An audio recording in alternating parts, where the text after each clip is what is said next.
Hello ಸ್ನೇಹಿತರೆ, welcome back architect Lingasuru YouTube channel. ಈ ಒಂದು ವಿಡಿಯೋದಲ್ಲಿ ನರೇಗಾ ಉದ್ಯೋಗ ಖಾತ್ರಿ ಯೋಜನೆ ಬಗ್ಗೆ ಸಂಪೂರ್ಣ ಮಾಹಿತಿಯನ್ನು ತಿಳಿಸ್ಕೊಡ್ತೀನಿ. ಅಂದರೆ ಯಾವ ಥರ ನಾವು ಉದ್ಯೋಗ ಖಾತ್ರಿಗೆ ಅಪ್ಲಿಕೇಶನ್ ಹಾಕಬೇಕು, ಸೊ ಅದರಿಂದ ಏನೆಲ್ಲ ಬೆನಿಫಿಟ್ಸ್ ಇದೆ ಅಂತ ಈ ಒಂದು ವಿಡಿಯೋದಲ್ಲಿ ಗೊತ್ತಾಗುತ್ತೆ. ಸೊ ವಿಡಿಯೋನ ಸ್ಕಿಪ್ ಮಾಡದೆ ಕೊನೆವರೆಗೂ ನೋಡಿ, ಸೊ ಸಂಪೂರ್ಣ ಮಾಹಿತಿ ಸಹ ನಿಮಗೆ ಅರ್ಥ ಆಗುತ್ತೆ. ಯಾರಾದರೂ ಹೊಸಬ್ರು ನನ್ನ ಚಾನಲ್ನ ನೋಡ್ತಾ ಇದ್ದರೆ ದಯವಿಟ್ಟು ಸಬ್ಸ್ಕ್ರೈಬ್ ಮಾಡಿ. ಸೊ ಈ ವಿಡಿಯೋಸ್ ಎಲ್ಲ ನಿಮಗೆ ಇಷ್ಟ ಆದರೆ ನಾನು ಹಾಕುವಂಥ ಎಲ್ಲ ವೀಡಿಯೋಸು ಅಂದರೆ ಗೌರ್ಮೆಂಟ್ ಸ್ಕೀಮ್ಗಳ ಬಗ್ಗೆ ಇರುತ್ತೆ. ಇದು ಏನಾದರೂ ನಿಮಗೆ ಇಷ್ಟ ಆಗಿದರೆ ನಿಮ್ಮ ಸ್ನೇಹಿತರಿಗೆ ಮತ್ತು ನಿಮ್ಮ ಫ್ರೆಂಡ್ಸ್ಗೂ ಸಹ ಸಬ್ಸ್ಕ್ರೈಬ್ ಮಾಡಿ ಅಂತ ಹೇಳಿ. ಹಾಗಾದರೆ ವಿಡಿಯೋ ಸ್ಟಾರ್ಟ್ ಮಾಡೋಣ. ಉದ್ಯೋಗ ಖಾತ್ರಿ ಯೋಜನೆ 2025ನೇ ವರ್ಷದಲ್ಲಿ ಪಂಚಾಯಿತಿಯಲ್ಲಿ ಅರ್ಜಿ ಸಲ್ಲಿಸಲು ಈಗ ಅವಕಾಶವಿದೆ. ಸೊ ಯಾರೆಲ್ಲ ಉದ್ಯೋಗ ಖಾತ್ರಿಯನ್ನು, ಮೊದಲು ಉದ್ಯೋಗ ಖಾತ್ರಿ ಅಂದರೆ ಏನು ಅಂತ ಕೆಲವು ಜನಗಳಿಗೆ ಗೊತ್ತಿದೆ, ಇನ್ನು ಕೆಲವು ಜನಗಳಿಗೆ ಗೊತ್ತಿಲ್ಲ. ಸೊ ಉದ್ಯೋಗ ಖಾತ್ರಿ ಅಂತ ಹೇಳಿದ್ರೆ ಈಗೇನು ಗ್ರಾಮೀಣ ಪ್ರದೇಶದಲ್ಲಿ ಹಳ್ಳಿ ಜನರೇನು ಇರ್ತಾರಲ್ಲ ಅವರಿಗೆ ಗೌರ್ಮೆಂಟ್ ಕಡೆಯಿಂದ 100 ದಿನಗಳ ಕಾಲ ಕೆಲಸ ಕೊಡ್ತಾರೆ. ಯಾವ ಥರ ಕೆಲಸ ಕೊಡ್ತಾರೆ ಅಂದರೆ, ಈಗ ಹೊಲ ಕ್ಲೀನ್ ಮಾಡೋದು, ಅಥವಾ ಇದು ಅಂದರೆ ಈ ಥರ ಹೊಲದಲ್ಲಿ ಕಾಲುವೆಲ್ಲ ಹೋಗಿರ್ತಾವಲ್ಲ ಆ ಥರ ಕಾಲುವೆಗಳನ್ನು ಕ್ಲೀನ್ ಮಾಡೋದು, ಬಾವಿ ಏನಾದರೂ ಇದ್ದಿದ್ರೆ ಬಾವಿನ ಕ್ಲೀನ್ ಮಾಡೋದು, ಆ ಥರ ಒಟ್ಟಿನಲ್ಲಿ ಯಾವುದಾದ್ರೂ ಒಂದು ಒಂದು ಎಕ್ಸಾಂಪಲ್, ಒಂದು ಹೊಲದಲ್ಲಿ ದಾರಿ ಹೋಗಿತ್ತಂದರೆ ರೋಡು, ಸೊ ಅದು ಆ ರೋಡ್ಗಳೆಲ್ಲ ಬೇಲಿ ಅದೆಲ್ಲ ಏನಾದರೂ ಬೆಳೆದ್ಬಿಟ್ಟಿತ್ತು, ಮುಳ್ಳುಗಳಿತ್ತು, ಕಲ್ಲುಗಳೆಲ್ಲ ಇತ್ತು ಅಂತ ಹೇಳಿದ್ರೆ ಅದನ್ನು ನೀಟಾಗಿ ಮಾಡುವಂತಹ ಕೆಲಸನ ಅಂದರೆ ಪಂಚಾಯತ್ ಕಡೆಯಿಂದನೇ ಈ ಪ್ಲೇಸಲ್ಲಿ ಹೋಗ್ಬಿಟ್ಟು ನೀವು ಇದನ್ನು ಕ್ಲೀನ್ ಮಾಡಬೇಕು, ಇಷ್ಟು ಜನ ಹೋಗ್ಬೇಕು, ಇಷ್ಟು ಕ್ಲೀನ್ ಮಾಡಬೇಕು ಅಂತ ಇರುತ್ತೆ. ಟೈಮಿಂಗ್ ಸಹ ಏನಿರುತ್ತೆ, ಒಂದು 3-4 ತಾಸು ಇರುತ್ತೆ ಅಷ್ಟೇ. ಅಷ್ಟರಲ್ಲಿ ಅವ್ರ ಕೆಲಸ ಮುಗಿದೋಗುತ್ತೆ. ಫಾರ್ ಎಕ್ಸಾಂಪಲ್ 7 ಗಂಟೆಗೆ ಹೋಗ್ಬಿಟ್ಟು ಒಂದು 10-11 ಗಂಟೆ ಬಂದುಬಿಡ್ತಾರೆ, ಅವ್ರ ಕೆಲಸ ಮುಗೀತು. ಒಂದು ದಿನಕ್ಕೆ 350 ರೂಪಾಯಿ ಕೂಲಿ ಇರುತ್ತೆ ನರೇಗಾ ಯೋಜನೆಯಲ್ಲಿ. ಹಾಗೆ ಇನ್ನು ಮುಂದೆ ಜಾಸ್ತಿನೂ ಆಗ್ಬೋದು. ಬಟ್ ಈ ಯೋಜನೆಯನ್ನು ಪಡ್ಕೋಬೇಕಾದ್ರೆ ಏನು ಮಾಡಬೇಕು ಅಂತ ಎಲ್ಲರೂ ನೋಡ್ತಾ ಇರ್ತೀರಲ್ವ.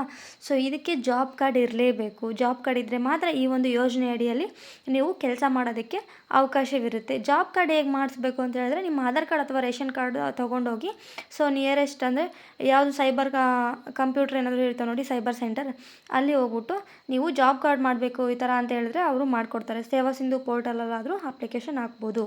ಸೊ ಈ ಒಂದು ಯೋಜನೆ ಅಡಿಯಲ್ಲಿ 100 ದಿನ ಕೆಲಸ ಇರುತ್ತೆ. ಸೊ 100 ದಿನದಲ್ಲಿ ಅಂದರೆ ದಿನಕ್ಕೆ 350 ರೂಪಾಯಿ ಇರುತ್ತೆ. ಇದಕ್ಕೆ ಜಾಬ್ ಕಾರ್ಡ್ ಇದ್ದರೆ ಮಾತ್ರ ಈ ಒಂದು ನರೇಗಾ ಯೋಜನೆಯಲ್ಲಿ ನೀವು ಕೆಲಸ ಮಾಡಲು ಸಾಧ್ಯ. ಕೂಲಿ ಉದ್ಯೋಗದ ಕಾಮಗಾರಿಗಳ ಮೂಲಕ ಗ್ರಾಮೀಣ ಪ್ರದೇಶದಲ್ಲಿ ಬಡತನ ನಿರ್ಮೂಲನೆಗಾಗಿ ಈ ಯೋಜನೆಯನ್ನು ಜಾರಿಗೊಳಿಸಲಾಗಿದೆ.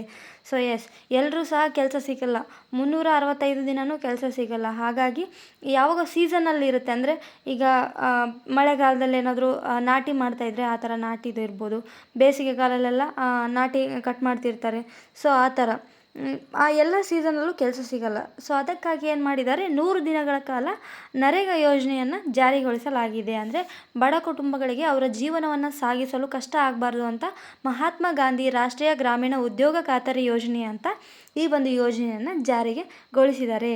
ಕುಟುಂಬಗಳಿಗೆ ವರ್ಷದಲ್ಲಿ 100 ದಿನಗಳ ಕಾಲ ಕೆಲಸವನ್ನು ಒದಗಿಸುತ್ತಾರೆ. ದೇಶದ ಎಲ್ಲ ರಾಜ್ಯಗಳಲ್ಲಿ ಎಲ್ಲ ವಯಸ್ಕರ ಜನರಿಗೂ ಈ ಉದ್ಯೋಗವನ್ನು ಒದಗಿಸುವ ಗುರಿಯನ್ನು ಹೊಂದಿದೆ. ಅಂದರೆ ನಮ್ಮ ಕರ್ನಾಟಕ ರಾಜ್ಯದಲ್ಲ, ಬೇರೆ ಬೇರೆ ರಾಜ್ಯದಲ್ಲೂ ಸಹ ಈ ಒಂದು ಉದ್ಯೋಗ ಖಾತರಿಯ ಯೋಜನೆಯನ್ನು ಜಾರಿಗೊಳಿಸಿದ್ದಾರೆ ಅಂತ ನಾವು ನೋಡಬಹುದು. ಸೊ ಜಾಬ್ ಕಾರ್ಡ್ ಎಂದರೇನು, ಜಾಬ್ ಕಾರ್ಡ್ ಯಾವ ಥರ ಮಾಡಿಸ್ತಾರೆ, ಅದರಲ್ಲಿ ಏನೇನು ಡೀಟೇಲ್ಸ್ ಇರುತ್ತೆ ಅಂತ ನೋಡೋದಾದರೆ, ಜಾಬ್ ಕಾರ್ಡ್ ಎಲ್ಲ ಫಲಾನುಭವಿಗಳಿಗೆ ಒದಗಿಸಲಾದ ದಾಖಲೆ. ಅಂದರೆ ಜಾಬ್ ಕಾರ್ಡ್ ಇದ್ದರೆ ಮಾತ್ರ ನೀವು ಆ ಒಂದು ನರೇಗಾ ಯೋಜನೆಯಲ್ಲಿ ಕೆಲಸ ಮಾಡೋಕ್ಕೆ ಸಾಧ್ಯ. ಯಾಕೆ ಹೇಳಿದ್ರೆ, ಆ ಜಾಬ್ ಕಾರ್ಡಲ್ಲಿ ಒಂದು ಜಾಬ್ ಕಾರ್ಡ್ ಸಂಖ್ಯೆ ಅಂತಿರುತ್ತೆ. ನೀವು ಒಂದು ಅಪ್ಲಿಕೇಶನ್ ಹಾಕ್ಬೇಕಾದ್ರೆ ನಿಮ್ಮ ಫ್ಯಾಮಿಲಿಗೆ ಬರುತ್ತೋ ಇಲ್ವೋ ಅದಕ್ಕೂ ಸಹ APL ಕಾರ್ಡು, BPL ಕಾರ್ಡು, ಆ ಥರ ಅಂತ್ಯೋದಯ ಕಾರ್ಡು, ಅದರದ್ದೆಲ್ಲ ನೋಡ್ಬಿಟ್ಟು ಕ್ಯಾಲ್ಕುಲೇಟ್ ಮಾಡಿಬಿಟ್ಟು ನಿಮ್ಮ ವರ್ಷದ ಇನ್ಕಮ್ ಎಷ್ಟಿದೆ, ಆ್ಯನ್ಯುವಲ್ ಇನ್ಕಮ್ 1,20,000ಕ್ಕಿಂತ ಜಾಸ್ತಿ ಇರಬಾರ್ದು, ಅದ್ರ ಕೆಳಗಡೆ ಇರಬೇಕು. ಹಾಗಾದರೆ ಮಾತ್ರ ನೀವು ಈ ಒಂದು ನರೇಗಾ ಯೋಜನೆಯಲ್ಲಿ ಜಾಬ್ ಕಾರ್ಡನ್ನು ಪಡೆಯಲು ಅವಕಾಶವಿರುತ್ತೆ. ಇಲ್ಲವಾದಲ್ಲಿ ಆ ಅವಕಾಶ ಇರಲ್ಲ. ಜಾಬ್ ಕಾರ್ಡಲ್ಲಿ ಏನಿರುತ್ತೆ ಅಂತ ಹೇಳಿದ್ರೆ, ಜಾಬ್ ಕಾರ್ಡಲ್ಲಿ ಒಂದು ನಂಬರ್ ಜನ್ರೇಟ್ ಆಗಿರುತ್ತೆ, ಜಾಬ್ ಕಾರ್ಡ್ ಸಂಖ್ಯೆ ಅಂತ, ಮತ್ತು ಫಲಾನುಭವಿಗಳ ಹೆಸರು ಇರುತ್ತೆ, ಮತ್ತು ಅವರ ಪೋಷಕರ ಹೆಸರು, ಮತ್ತು ಅವರ ವಿಳಾಸ ಇರುತ್ತೆ.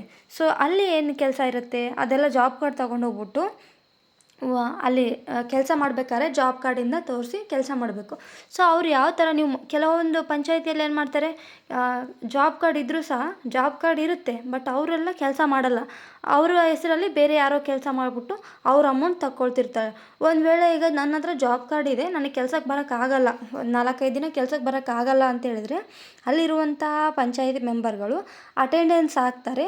ಅವರಿಗೆ ಅಮೌಂಟ್ ಏನು ಕೊಡ್ತಾರಲ್ಲ ಅದರಲ್ಲಿ ಮಹಿಳೆಯರಿಗೆ ಅಂದರೆ ಫಲಾನುಭವಿಗಳಿಗೆ ಅರ್ಧ, ಪಂಚಾಯಿತಿಯಲ್ಲೇನೋ ಪ್ರೆಸೆಂಟ್ ಅಂತ ಹಾಕಿರ್ತಾರಲ್ಲ ಅವರಿಗೆ ಅರ್ಧ ಅಂತ ಒಂದು ಅಂಡರ್ಸ್ಟ್ಯಾಂಡಿಂಗ್ ಮೇಲೆ ಮಾಡ್ಕೊಂಡಿರ್ತಾರೆ. ಈ ಥರ ಸುಮಾರು ಕಡೆ ಆಗ್ತಿದೆ. ಈಗ ಪ್ರೆಸೆಂಟ್ ಸಿಚುವೇಶನ್ ಸಹ ಅದೇ ಥರ ಇದೆ.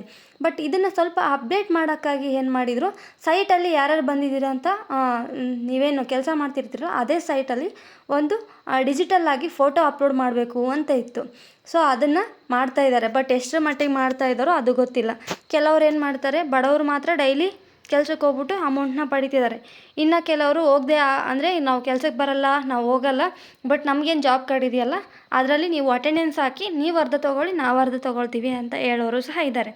ಇದು ಸೊ ಇದನ್ನು ಇನ್ನೂ ಸಹ ಅಪ್ಡೇಟ್ ಮಾಡಿ ಯಾವ ಥರ ಅಂತ ಹೇಳಿದರೆ, ಯಾರ್ಯಾರೆಲ್ಲ ಫಲಾನುಭವಿಗಳು ಒಂದು ಸೈಟಲ್ಲಿದ್ದಾರೋ ಅವರಿಗೆ ಬಯೋಮೆಟ್ರಿಕ್ ಮೂಲಕ ಅಟೆಂಡೆನ್ಸನ್ನು ನೀಡೋದಾದರೆ ಆಗ ಎಲ್ಲ ಕೆಲಸಗಳು ಸಹ ಡಿಜಿಟಲ್ ಆಗುತ್ತೆ. ಇದು ನನ್ನ ಅನಿಸಿಕೆ.